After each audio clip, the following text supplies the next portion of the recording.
Okay, so we may as well get things started.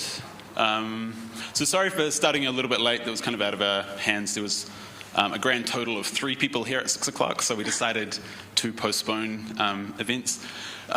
So today we have 3 brilliant champions of Creative Commons and open access. So I'm not going to bother talking too much at the beginning. The way this is going to work, it's going to be a little bit more formal for the first half than the other NetHui sessions. We're going to have 3 speakers who are going to talk for roughly 8 minutes each, and then the second half we're going to have a Q&A or a just normal NetHui session where people can get up and talk about their experiences in open access and OER. So, Anne, do you want to go first? Okay, what am I going to say though? I've got all my slides. Sorry, I've actually provided a slideshow which has got far too many slides on, and I forgot what I've got there, so I don't know if I'll even really bother sort of talking to them. I've handed out just a 1-page double-sided list of references and so forth. All of these things, all the documents that are there are in fact ones that you can download from our various websites. What I really wanted to, I know that we've had a lot of talking and people are probably kind of tired, but what I really wanted to just try and do is, when we start talking about OER and tertiary materials, and basically how far we've come and really how we got here, I think is actually really quite important to understand, particularly coming out of the session on open government that we've just been at. It's really quite important to understand that the work that really led to this, and in particular to the open government really, I guess, coming to the fore, really started off much earlier.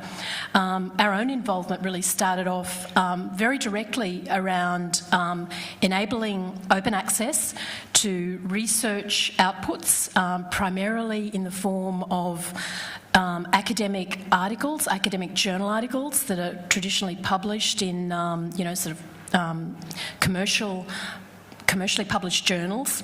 So the QUT, we've really become, I guess, in Australia and around the world, one of the, I guess, leading exponents of open access to research outputs, starting off with journal articles. This is very much driven by our Pro-Vice-Chancellor Tom Cochrane, who really objected to the university having to pay to use articles, materials that had been produced by their own QUT academic staff. So he had a bee in his bonnet about this from quite a long time ago. Again, the opposite of really what you've heard in the Open Government panel. This was not really a grassroots movement. There were individuals who understood the system and really wanted to do something about it, and effectively the way through enabling access to university research outputs was very much supported and funded and paid for by the Australian government.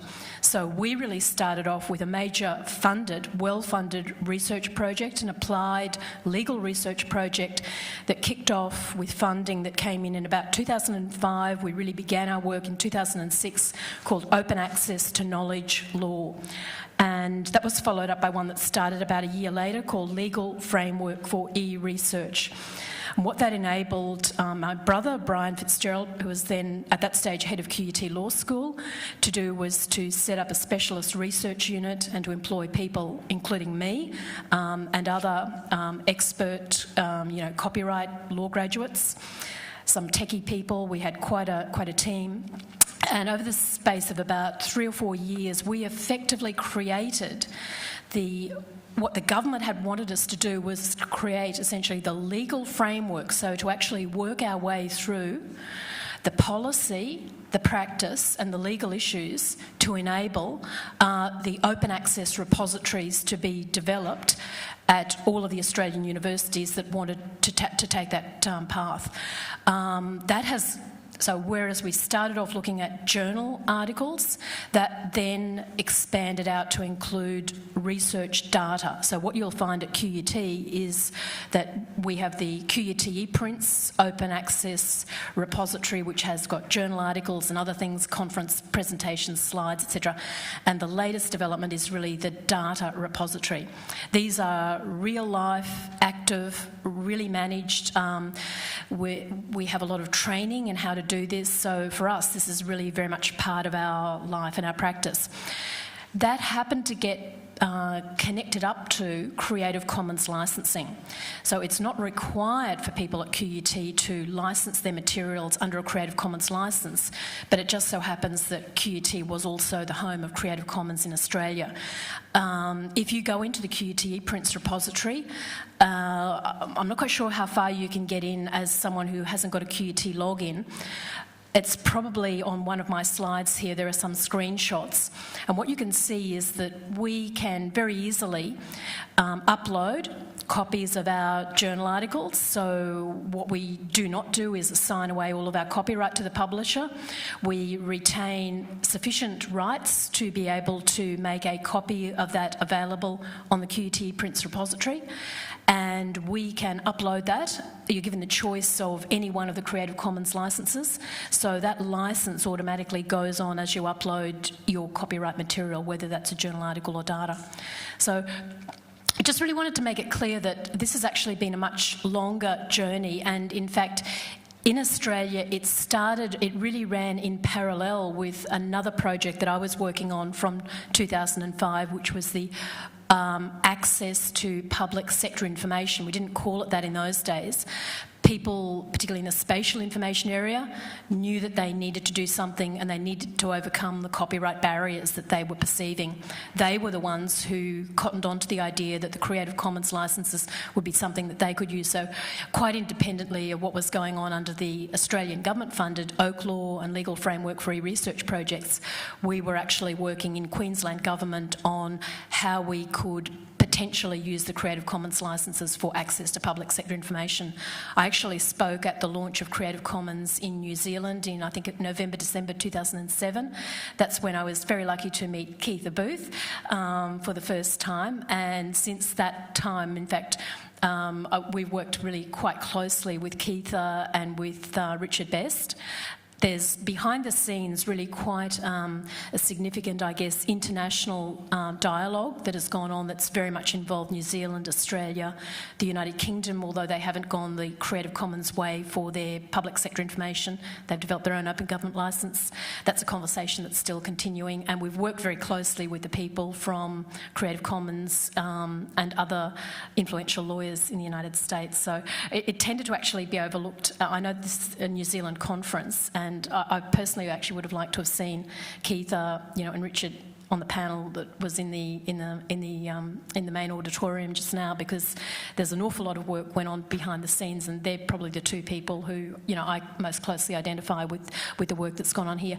I would also mention the Creative Commons New Zealand team, and the person who's managed that most recently is Jane Hornibrook. So Jane has really done a massive effort over the last few years, the community outreach, and Creative Commons has got a very active board here. So the work that's actually done at that level has really, really been terribly important in, I think, getting these significant breakthroughs. The visible face of it may be what's happened with LINS and the Open Government Data, the Open Government Declaration, etc. But there's been a huge amount of work behind the scenes, by a significant group of people who've stuck in there and kind of gotten this. I think what we can actually see now is that the OER is well and truly established.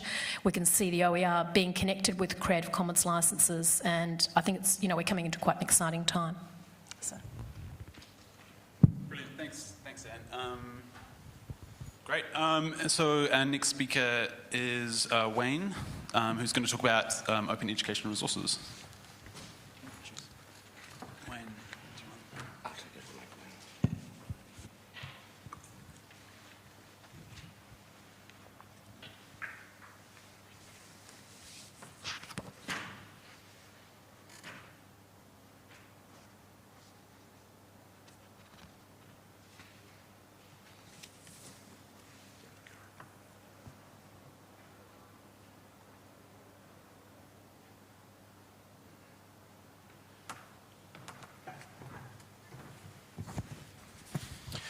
Kia ora, everyone.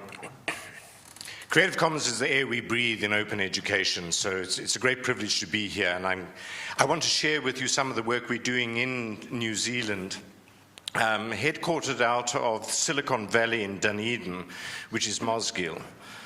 I work for the Open Education Resource Foundation. We're an independent educational charity that provides international leadership, international networking, and support to educators and education institutions to achieve their strategic objectives through the use of open education approaches. I rather like Stephen Downes' definition of open education resources, materials which are used to support education that may be freely accessed, reused, and modified and shared by anyone. We run a number of flagship initiatives. WikiEducator is one of our flagship projects, which today is one of the world's most productive and largest collaborations of more than 30,000 educators worldwide who are collaborating at the heart of the education endeavor, which is to share knowledge freely. We also run a number of capacity building initiatives, the Learning for Content project, which is in fact the world's largest attempt to build wiki skills in the use or in producing open education resources. We also host the Open Content Licensing for Educators initiative, which is a capacity building online project which teaches educators about OERs, copyright, and Creative Commons licenses. And we're very fortunate in being able to have provided free education and free learning opportunities to more than 7,000 educators. Our other flagship project is the Open Education Resource University. This is a collaboration, and this slide is already outdated, of 20 institutions around the world who are working together to build free or to achieve free learning opportunities for all students worldwide using open education resources. So a little bit of background. We firmly believe that the use of open education resources combined with open education practices has the potential to radically improve the quality, reduce the cost, and widen access to education worldwide. When thinking about innovation in education, it's very interesting to look at the discourse that takes place at the time of innovation. And the example I like using is the ice harvesting industry. And as many of you would know, the ice harvesting industry was in fact one of the biggest earners of gross domestic product in North America around about the late 1800s, exporting ice that was harvested from the Northern Lakes region. And as you know, with the invention of compressor-driven refrigeration, as a result, I have no members of my family working in the ice harvesting industry. But what is particularly interesting are the red herrings and the discourse. There were those arguing that the quality of the cold from authentic ice was superior to the quality of cold from artificial ice. So let me move on to the red herrings in open education. There are two dominant red herrings that we encounter. One is that the sky is going to fall, and what this typically refers to is that if I open up my education materials, my institution will collapse because we will no longer recruit students. It is interesting we have no research data to affirm this. The second red herring, of course, is that OER is poor quality. And I put it to you, if we as educators are the ones who are producing open education resources, who are we going to blame for poor quality? So what about the business of open? You will know that one child dies every 5 seconds as a result of malnutrition. If we had the technology to replicate food at no cost, why would we charge the hungry more than they can afford? In education, we can replicate educational materials for a marginal cost of near zero. Why do we want to charge more than our people can afford? So the challenge we are trying to address with the Open Education Resource University is simply this. Researchers at the Commonwealth of Learning and UNESCO predict that we need to provide for an additional 98 million places in post-secondary education over the next 25 years. You can do the mental math around that. That equates to building 4 sizable universities of 30,000 students each every week for the next 25 years. And I ask you, will our conventional delivery system be able to respond to this demand? So an interesting question, which number is smaller? And this is not a psychology 101 question, which word is longer, butterfly or snake? What this refers to is simply this. If 10 institutions collaborate on developing courses which are based solely on OER, it is cheaper than doing it alone. So if we think about what we've got, we have thousands of courses which are available as open courseware. There are well over 7,000 journals which are openly available as open access journals. We have extensive experience in the production of OER and how to implement open education practices. And we have the experience of providing independent learning on a global scale. It is plausible to build an open education resource university where we can provide free learning opportunities to all learners worldwide based solely on open education resources. And with a system of academic volunteers, we will be able to build pathways to credible credentials. This is what we're doing. We held an open meeting in February of 2011 to develop a logic model for building an open education resource university. What I would like to point out, there are a number of services which we can provide for free. Open curriculum, open design and development, open pedagogy, open student support. There are a number of services which individual institutions would be able to provide on a cost recovery basis, like open assessment, open credentialing services, and open community service. And this is the logic model that is informing the development of the Open Education Resource University. And I should point out that this has been built on the foundation of quality assurance. We will ensure parity of esteem between credentials earned through the OER University and credentials earned through the conventional system. Again, I remind you that we have partners from all around the world. The OER University will be able to accredit OER learning in North America, in Africa, in Asia, in Oceania. We are very privileged that New Zealand currently has the highest number of anchor partners in this international network. And we can list them from the south: Otago Polytechnic, NMIT, the Open Polytechnic, the University of Canterbury, and NorthTech. And we extend an open invitation to all education institutions worldwide to come and join us. We hosted the founding meeting of inaugural anchor partners in November 2011, and we've decided on the inaugural credential.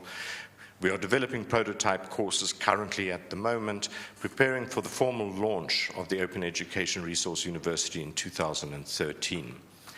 I just want to point out that the Open Education Foundation subscribes to radical transparency and open planning. Everything we do is done openly and transparently, and I extend an open invitation to all of you to help us in this planning process. So how does this work? Our OER University anchor partners agree to provide credentialing services for our learners on a cost recovery basis. Each anchor partner will contribute 2 courses assembled from existing OER. We are putting in place credit transfer agreements among our international network. And all OERU anchor partners need to be members of the OER Foundation, which provides the revenue stream to fund the infrastructure we need for this process. The Open Education Resource University does not confer degrees. Our anchor partners retain decision-making autonomy in terms of how the system works. The degrees are conferred by our anchor partners. We have, among all our partners, pretty advanced protocols for recognition of prior learning, which provides the policy framework for the system to work. We think this is a smart model. No new money is required. Recurrent costs are recouped by our institutions. We believe that the OER University is a low-cost, low-risk, but high-impact innovation. We are providing free learning for all students worldwide. It's not theoretical speculation. I hope you're going to come and join us. Thank you.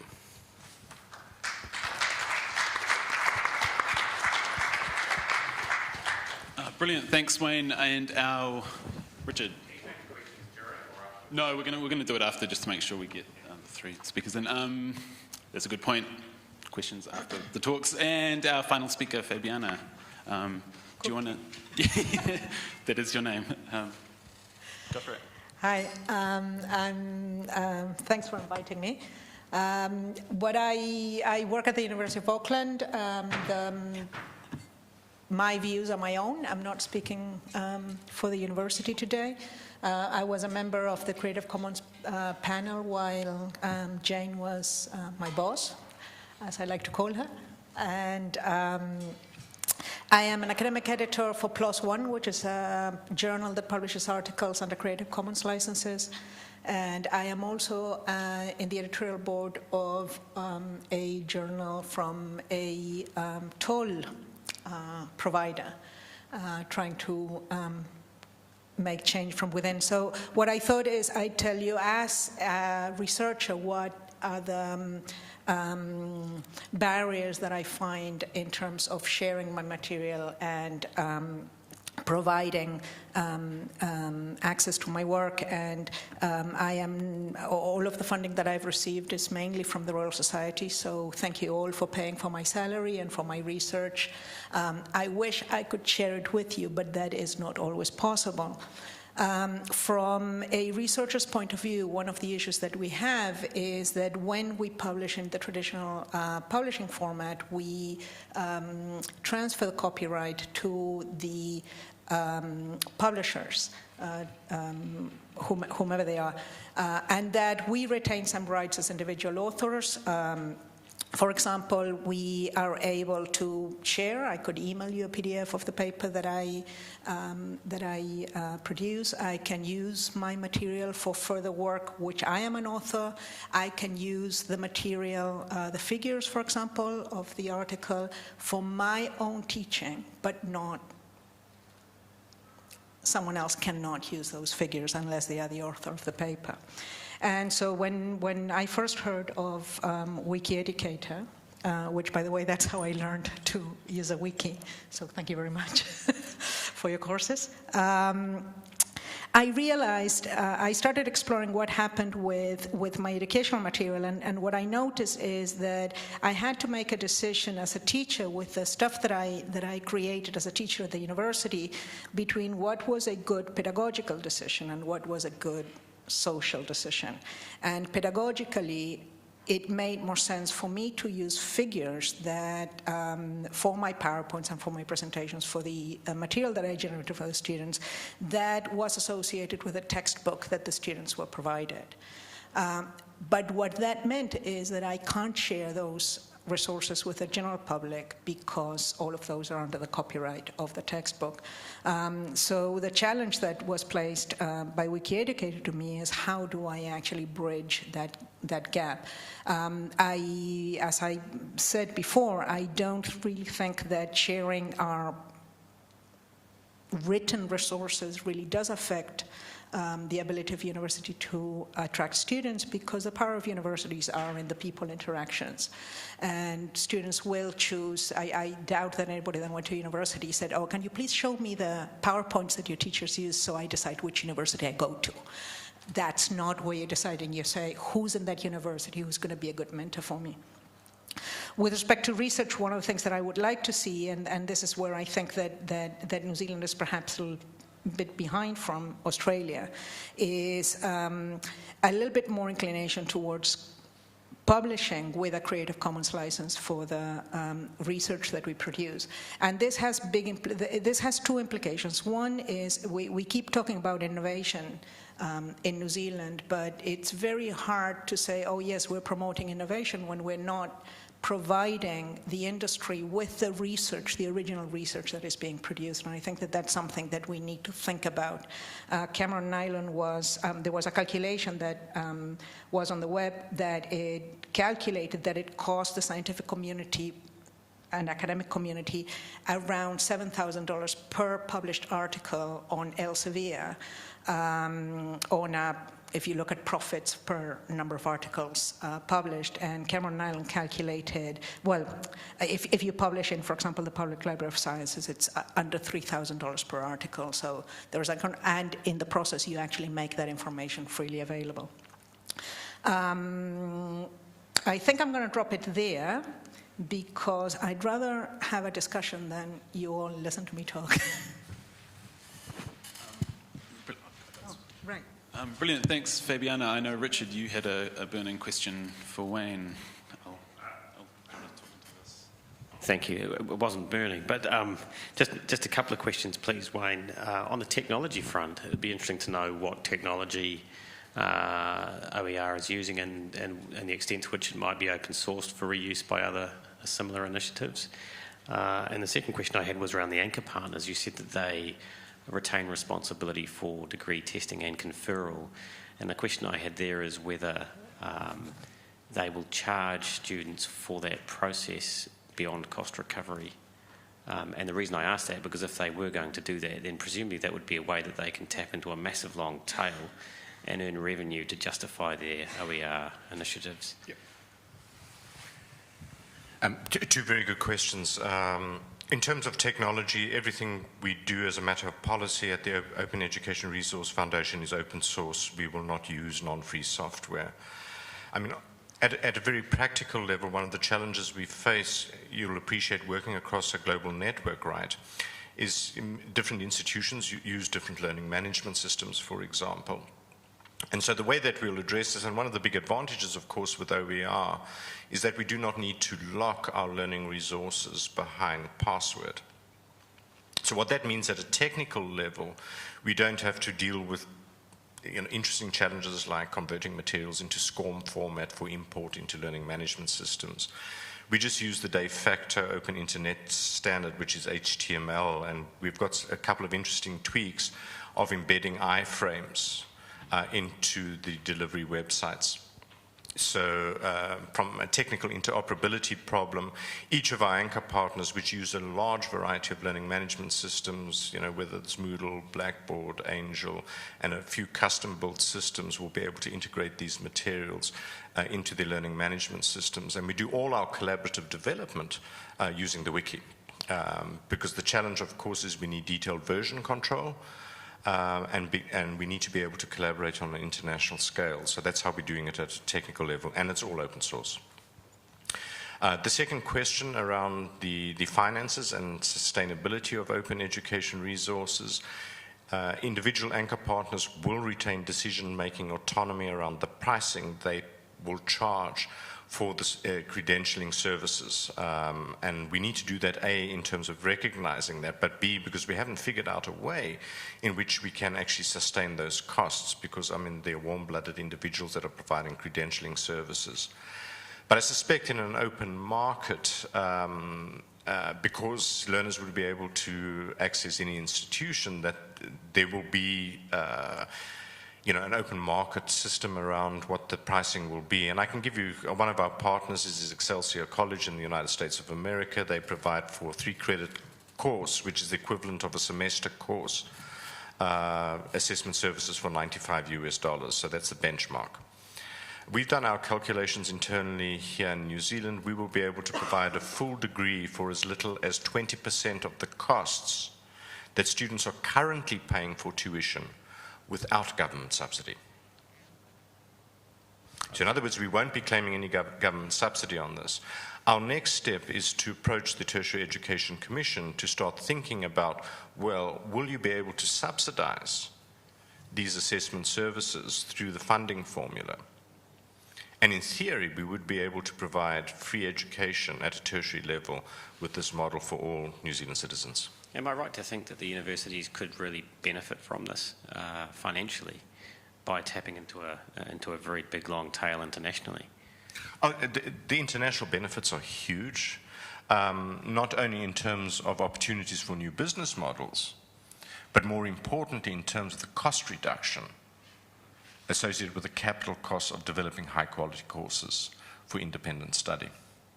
I won't say much more other than that that's a dimension that I hadn't really thought of before, and I'm not sure it's a dimension that's promoted strongly enough, because I think people often look at OER and think, well, that's just free educational material. Where's the money going to come from to fund that?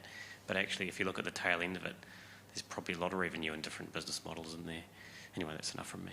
Thanks. It's huge. I can tell you from a sustainability point of view, we are on the verge of the 80% sustainability break-even threshold at the moment. Yeah.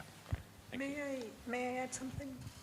So it's interesting, your question of what's the economic benefit to the university, if I understood you well. My answer to that would be, what's the loss to the university? And if there is no loss, or the loss is small, can we really afford not to do it? Or is it right not to do it? I am producing my educational material. The only thing preventing me from putting it on Wiki-Educator or another system are licensing frameworks.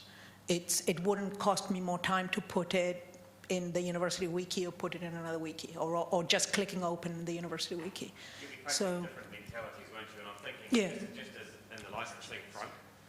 Sorry, just as in the open licensing world, we've seen some agencies go from a semi-restrictive CC license to test the waters to the most open license. I'm wondering whether similarly in OER, you can get people on board for the recalcitrants, for those who aren't yet understanding and on board completely. You get them on board by economic means, let them see the value and the social value inherent in it all, and then they perhaps shift to the more open and less self-serving model.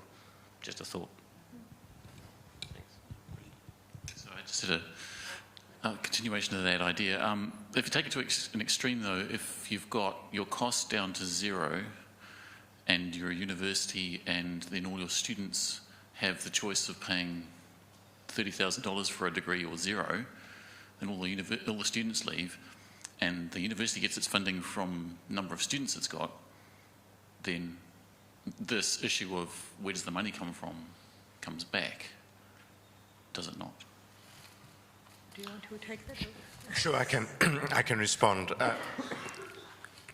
I think we must look at initiatives like the OER University as building a parallel learning universe, not trying to substitute the conventional model. I would argue that the majority of learners who are enrolling at our institutions on campus will continue to do so. The majority of kids leaving school whose parents can afford it will want to, attend university over and above just sort of the academic. Because there are a whole bunch of experiences that take place on campus. I don't think that this model is going to have a significant impact on the business behavior of that cohort. Maybe some attrition on the edges, but I don't think it's going to be mainstream. For example, if there's a timetable clash, that a learner studying full-time will not be able to take a particular subject of their choice, this model provides a solution.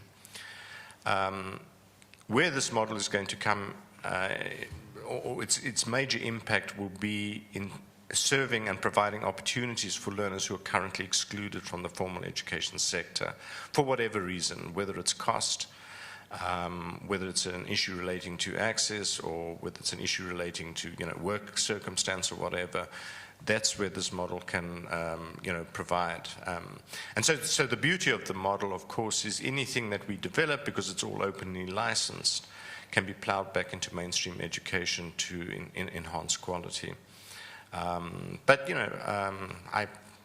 our institutions that are not part of the network, I say to them, we're doing this. It's not if we're going to do it, we are doing it.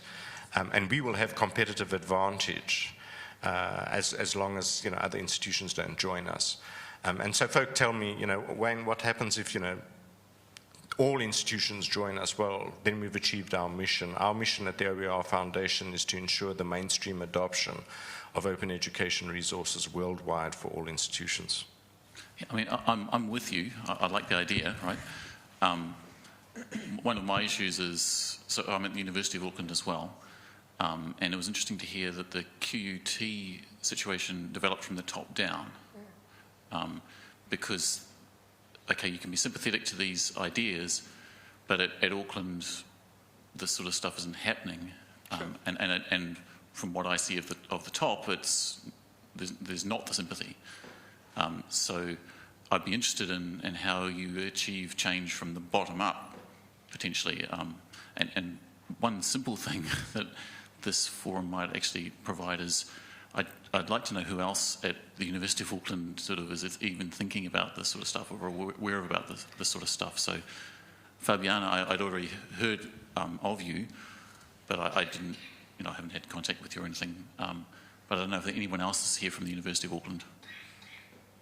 Great. So I'd love to actually sort of have everybody's email so that at least, rather than sort of being in isolation, there's a few of us together.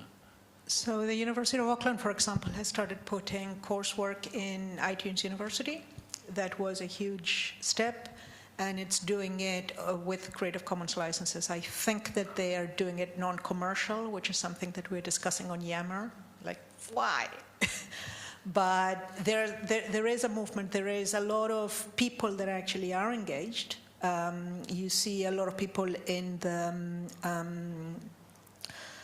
Center for Academic Development supporting OERs. And if you want to move in that direction, I would suggest that would be the first place you'd go. The copyright lawyer of the university also supports Creative Commons licensing. It is part of the licensing scheme that's in the university policy. So we just don't have a very solid community of practice, but we're there and we're not alone. And there's several people that are willing to do it. And the question is not so much will the university promote it, but will the university prevent it? And if it doesn't prevent it, then just go ahead and do it.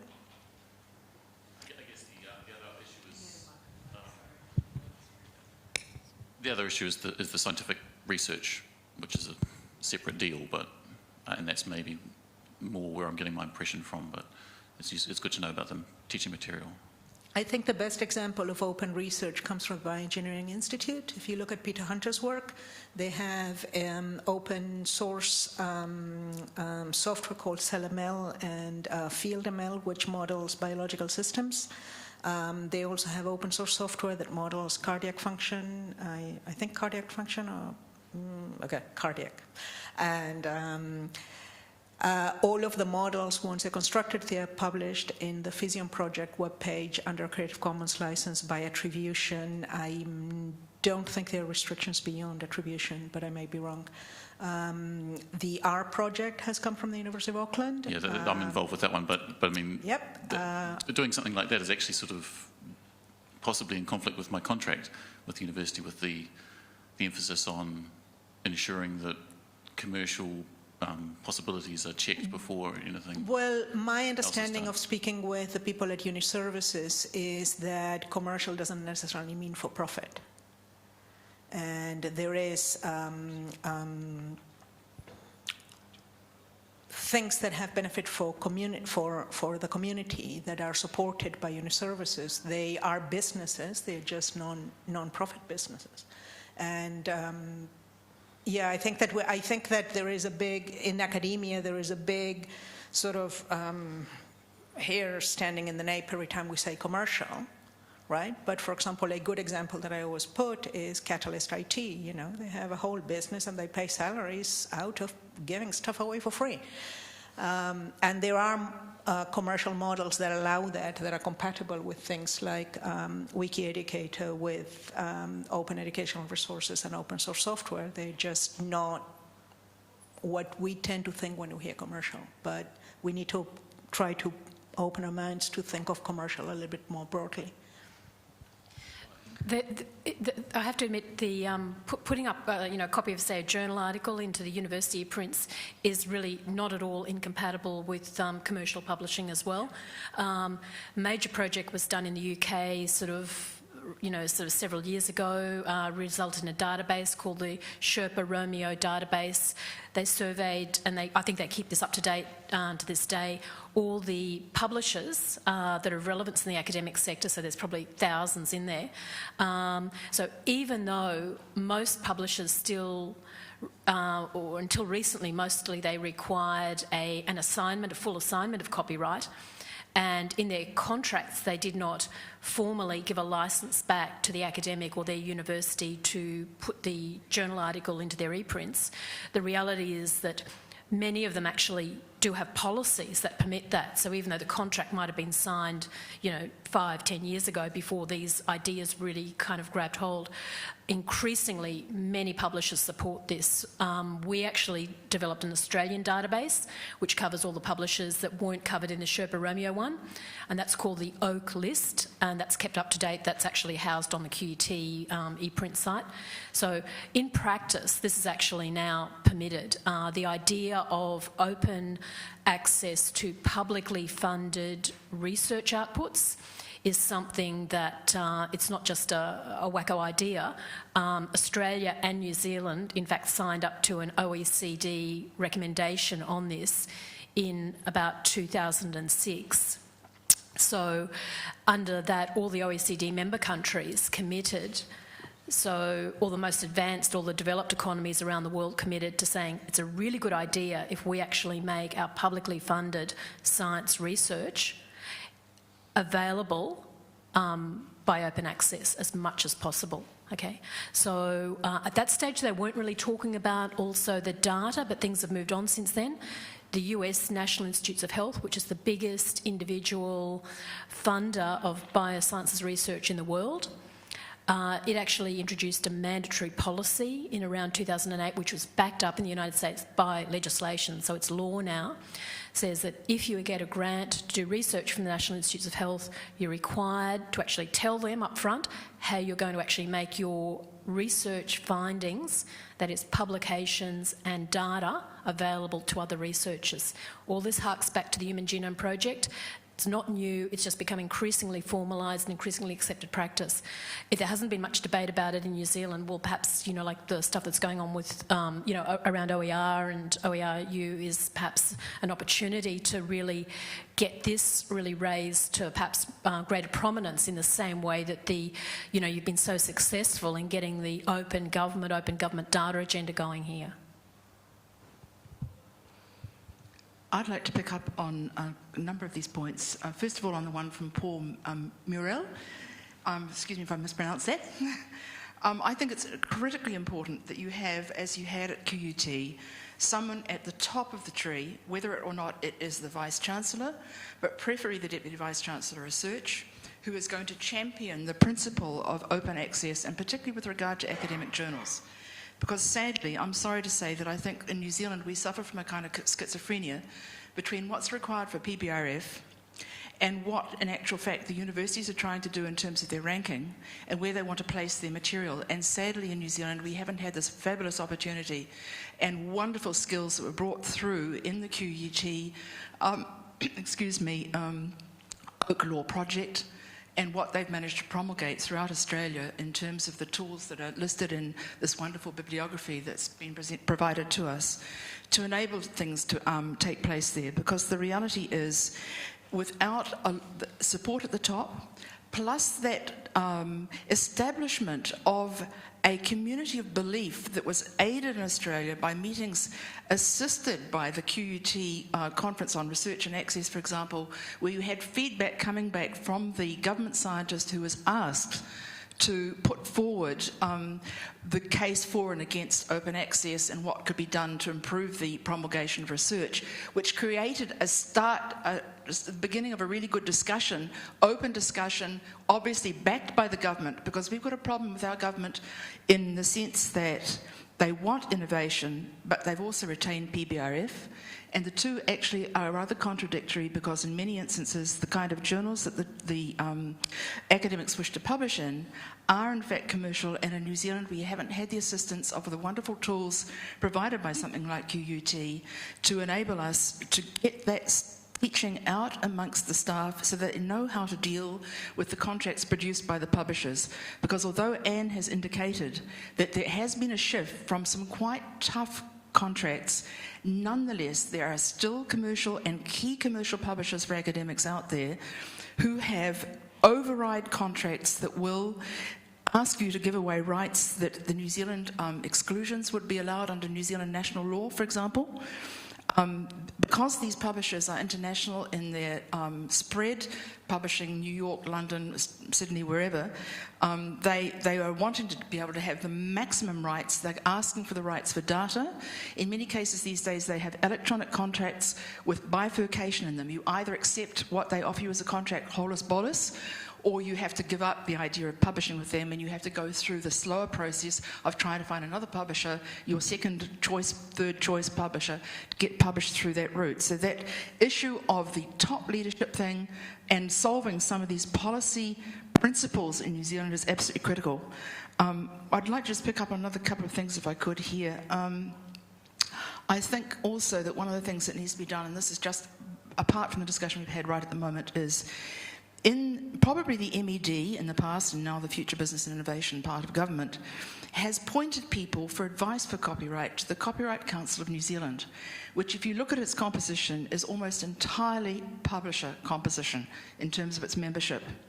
And where they provide advice on Creative Commons, I'm afraid that that advice is not exactly favourable, and I would really urge Keith or anybody else here present to try and ensure that the pointer on any government website under the new Business and Innovation thing for Creative Commons at the very least points to the Royal Society and the Creative Commons resources under its aegis.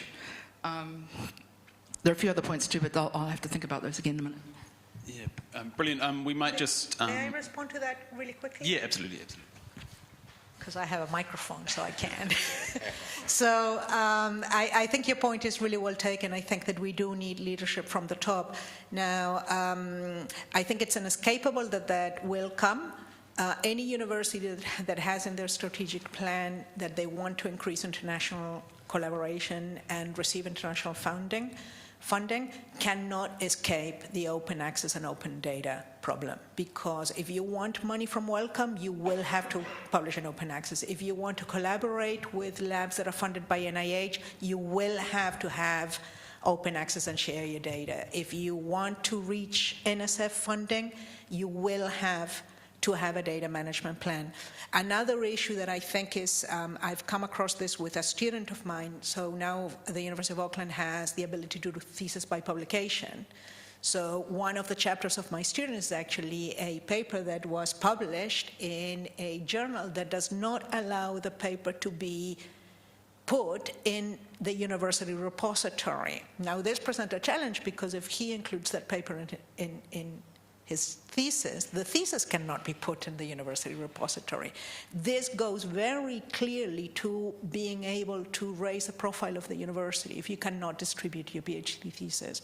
So we are, I think, that at the right point of the right time to point out to the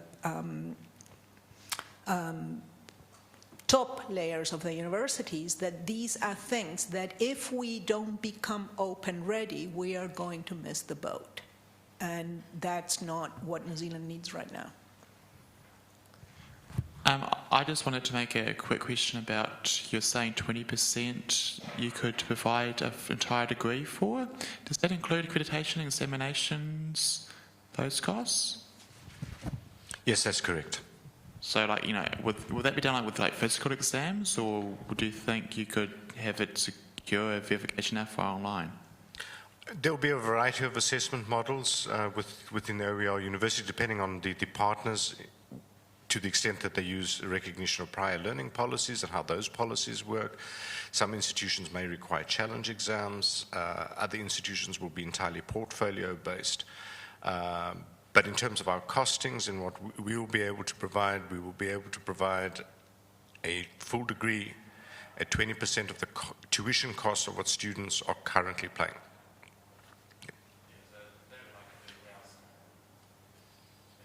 So, It varies from institution to institution, of course, but those are the costings, yeah. And that's without government subsidy. If we're successful in getting some grant support from TEC for this process, it could potentially be less.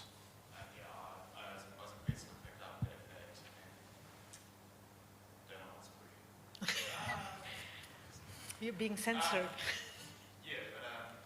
I was just trying to compare that in my mind to like something like Coursera. Apparently there's something like $1 or less. Apparently it's like $1 or less or thereabouts per student per course.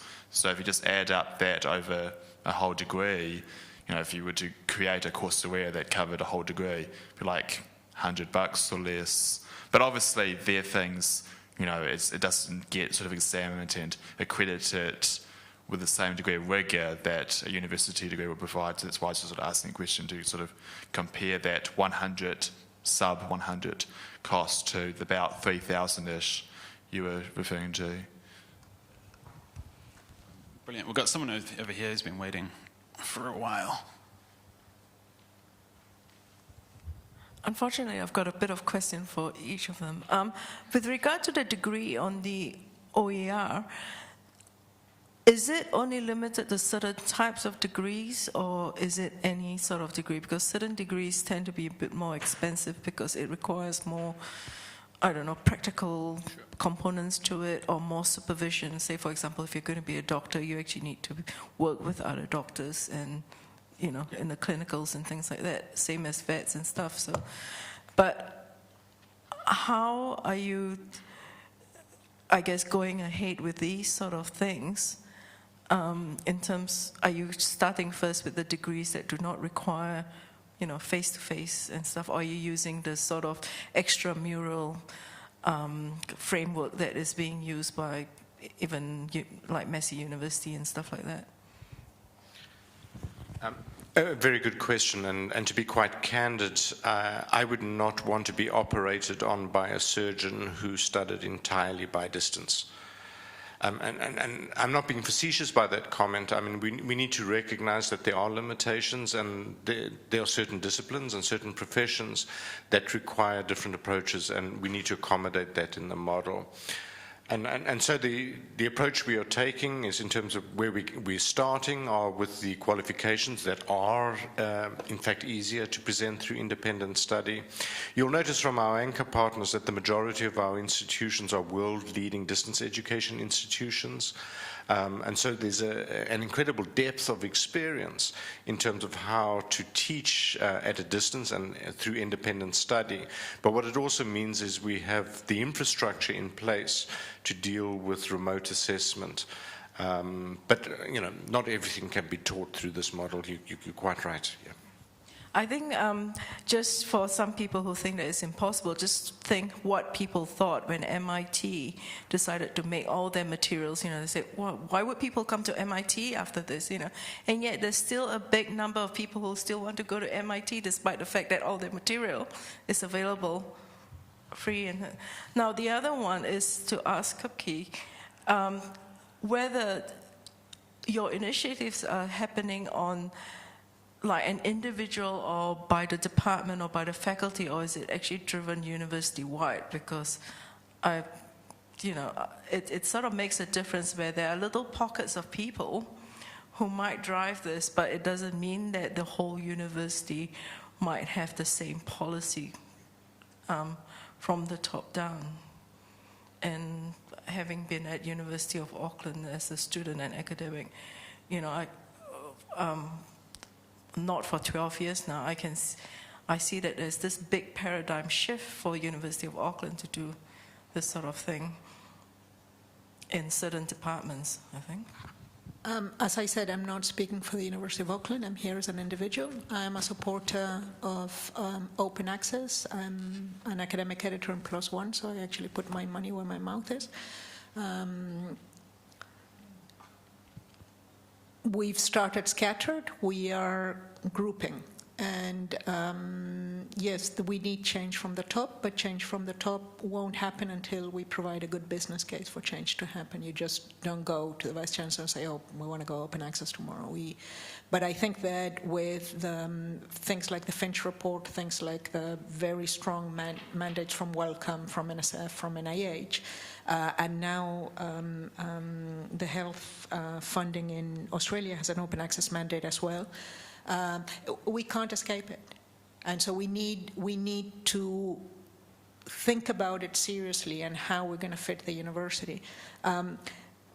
Just a comment on what you said about MIT, why would people go when they actually go to MIT as a result of putting those things out there, because don't forget that there's a lot of adult learners that start looking at the material. That's how they become interested in a career, and that's what they end up choosing going. And a lot of those open educational resources end up being very good advertising for university. And so there is a way of creating a business model that fits both systems. So why not collaborate with the open the OER university saying, okay, we're going to provide you material in the humanities, and in exchange we're going to also, if you give us students, we're going to help you with the things where you need a little bit more hands-on experience. So it's all about finding something that, a solution that actually benefits everyone. I don't see why it can't be done.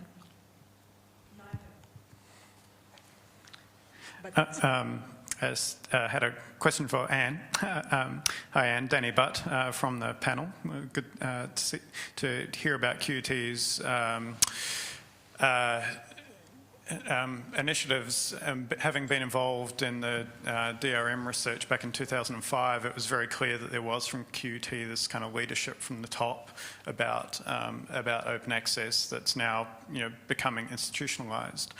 When we're talking about, I'd like to just ask if you could talk a little bit more about the way that leadership has affected some of the publishing decisions that get made by academics in the context of the new research assessment regimes which have been discussed previously, PBRF, ERA, etc. in Australia. Because one of the differences we have, of course, in the British-derived systems is this overwhelming reliance on public funds, and as they're now declining, this kind of increased attempt to sort the funds given to universities for research according to some kind of standardised ranking mechanism, which encourages academics, of course, like myself, to think about, okay, if I want to get a permanent job somewhere, I need to think about the impact factor of the journals that I'm publishing in, etc., which may be in some distinction to wanting to put them out on my own website. And you have to negotiate those things. And of course, the major publishers are very strongly involved in that process about setting the rankings by which we might assess a journal impact factor, or etc. Yeah. So how do you see the academics who might not be receiving funds from bodies which are requiring open access, how are they within QUT negotiating, moving towards open access or not in the context of research assessment?